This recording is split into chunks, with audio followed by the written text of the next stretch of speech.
السلام علیکم دوستو، اسٹوری ٹائم میں خوش آمدید۔ آج ہم آپ کی خدمت میں حضرت ذوالکفل علیہ السلام کی کہانی لے کر حاضر ہوئے ہیں۔ حضرت ذوالکفل علیہ السلام حضرت ایوب علیہ السلام کے بیٹے تھے۔ قرآن کریم میں حضرت ذوالکفل علیہ السلام کا ذکر انبیاء کرام علیہ السلام کے ساتھ ہوا ہے، اور علماء و مفسرین کا کہنا ہے کہ آپ علیہ السلام نبی ہیں۔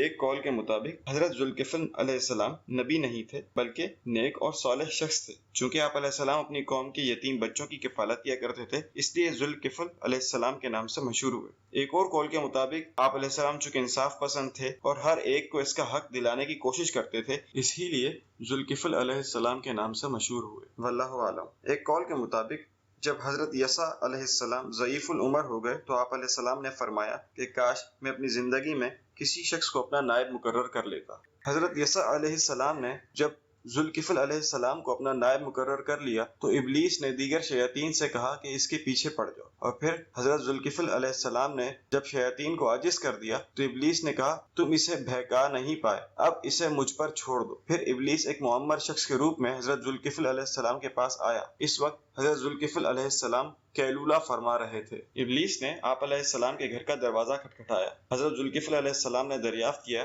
کہ کون ہے؟ ابلیس نے کہا میں ایک مظلوم بوڑھا ہوں۔ حضرت ذوالکفل علیہ السلام نے دروازہ کھولا تو بوڑھے نے اپنا واقعہ بیان کیا، اپنی قوم سے جھگڑا ہوا اور انہوں نے کس طرح میرے ساتھ زیادتی کی۔ حضرت ذوالکفل علیہ السلام نے فرمایا کہ میں شام کے وقت بیٹھوں گا تو تم اس وقت میرے پاس آنا، میں تمہیں تمہارا حق دلواؤں گا۔ ابلیس چلا گیا۔ شام ہوئی اور جب محفل ہوئی تو حضرت ذوالکفل علیہ السلام کو بوڑھا کہیں نظر نہ آیا۔ محفل ختم ہو گئی مگر وہ بوڑھا نہ آیا۔ اگلے روز جب صبح کے وقت محفل دوبارہ لگی تو حضرت ذوالکفل علیہ السلام کی نظریں اس بوڑھے کو تلاش کرتی رہیں مگر وہ نہ آیا۔ جب دوپہر کے وقت آپ علیہ السلام دوبارہ قیلولہ کر رہے تھے، ابلیس پھر بوڑھے کی شکل میں آیا اور دروازہ کھٹکھٹایا۔ آپ علیہ السلام نے پوچھا کہ کون؟ تو ابلیس نے کہا کہ میں مظلوم بوڑھا ہوں۔ حضرت ذوالکفل علیہ السلام نے دروازہ کھولا اور فرمایا کہ میں نے تجھ سے کہا تھا کہ جب محفل لگے تو تم اس وقت آنا۔ بوڑھے نے کہا میری قوم بڑی بدبخت ہے، جب انہیں معلوم ہوا کہ مجھے انصاف دلانے کے لیے محفل لگی ہے تو انہوں نے مجھ سے کہا کہ ہم تمہارا حق تمہیں دیتے ہیں۔ جب آپ علیہ السلام کی محفل ختم ہو گئی